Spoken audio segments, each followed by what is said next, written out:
Okay, we're going to go over section 4.6. Deals with inverses of functions.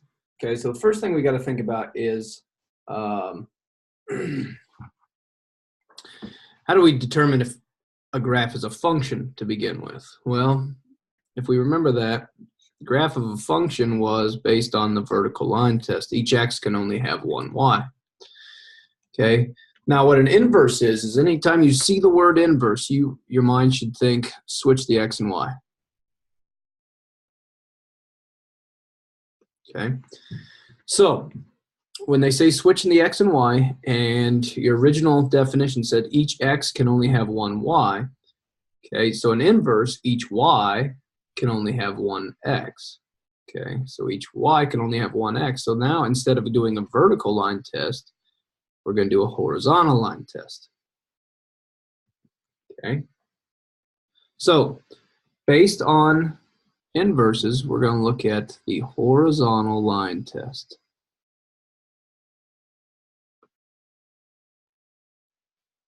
To determine if the inverse is a function. Okay, so sometimes a graph that's not a function will have an inverse that is a function. Okay, such as this one. Okay, so that graph right there is not technically a function because when I draw the vertical lines, it hits more than once. Okay, but when I switch the x and y, the graph ends up being, and the inverse is going to look like this. Okay, so those would be inverses of each other, and when I do a vertical line test there, the answer is yes, it is a function. Okay, so based on this, in order to tell if the inverse has a function, I do the horizontal line test. Okay, and see how it would only hit once on each of those. Okay, so based on these graphs, we got to determine, does each have an inverse that is a function? Okay, and we're going to do it based on the horizontal line test. Okay, so the first one is, can I draw a horizontal line that hits more than once? And the answer is yes. So this is not, so no inverse. There's no inverse that is a function. Okay. The second one, based on the horizontal line test. Would it ever hit more than once? It wouldn't. Okay, so it is a function. So it does have an inverse. This one would never hit more than once. So this would have an inverse as well. And the last one, see how those would hit more than once? Okay, so this is no inverse. All right, the last two, they give you an equation.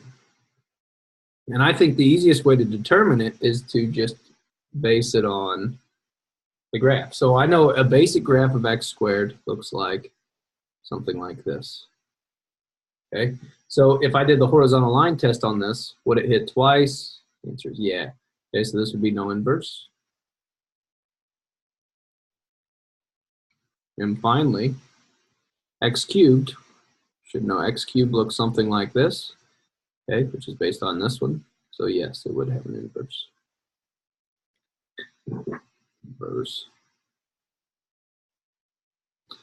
Okay. Now, how do we find the inverse? To find the inverse, you switch the x and y and solve for y. That's pretty much it.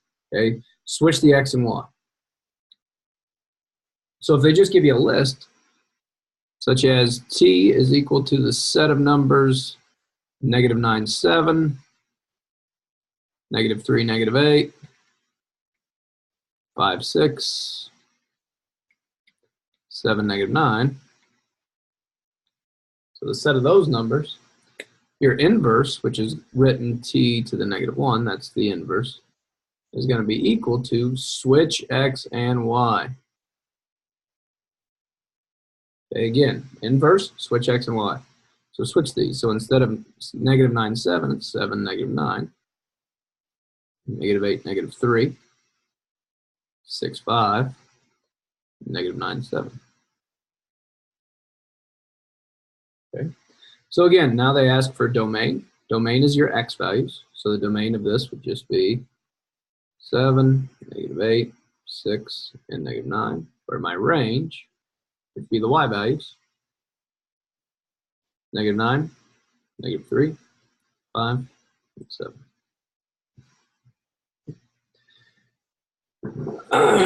Now the question comes up, okay, they want the formula for the inverse, if possible.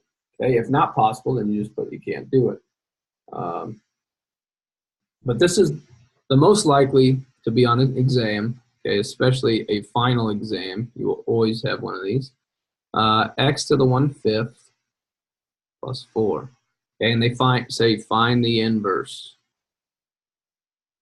Okay, again, you see that, you should think, switch X and Y. Okay, so this is technically Y. So it's X is equal to Y to the 1/5 plus 4. Now solve for Y. So in order to get plus 4 to the other side, you minus it. X minus 4 is equal to Y to the 1/5. And to get rid of the 1/5, I'd take it to the 5th power. So I have to do that to both sides. So my answer is Y is equal to X minus 4 to the 5th power. Okay. The next one.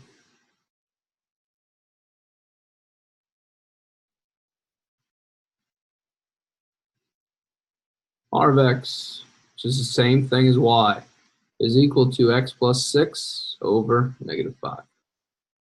Inverse. All right, they say inverse. I say switch X and Y. So this was Y. So now it's X is equal to Y plus 6 over -5. Solve. So I get this over. If I'm dividing by -5, I multiply. So -5 times X is equal to Y plus 6. And I subtract off the 6. So -5X minus 6 equals 1. And they'll probably write it, okay, since they didn't use Y to begin with, they'll probably say R inverse of X is equal to -5X minus 6. That's probably how they'll write it. Okay. All right. Last one. A of X is equal to 5 over -3X plus 4. They say find the inverse.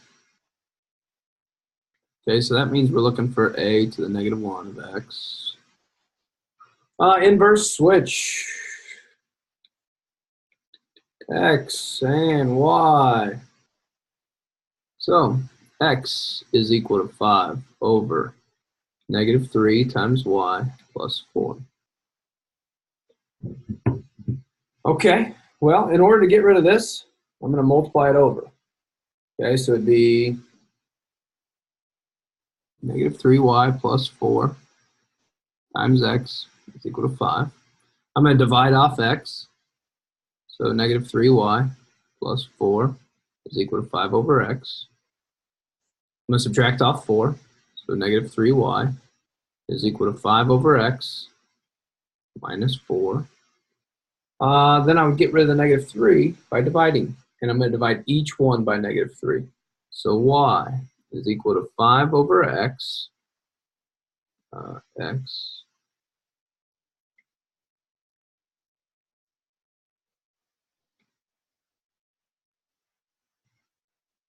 divided by -3 minus 4 over -3. Now, these two just combine. Well, technically it's -3 over 1, and you would flip it, multiply. So let me write it up here. I'm going to say Y is equal to 5 over -3X plus, because negative over negative would be a plus, 4/3. And that would be your inverse. Okay, so it's 5 over -3X plus 4/3. Okay, so when you think of inverse, switch the X and Y. And you also need to look at the horizontal line test. Horizontal line test, switch X and Y. Okay? That's pretty much all of 4.6. Let me know if you have any questions.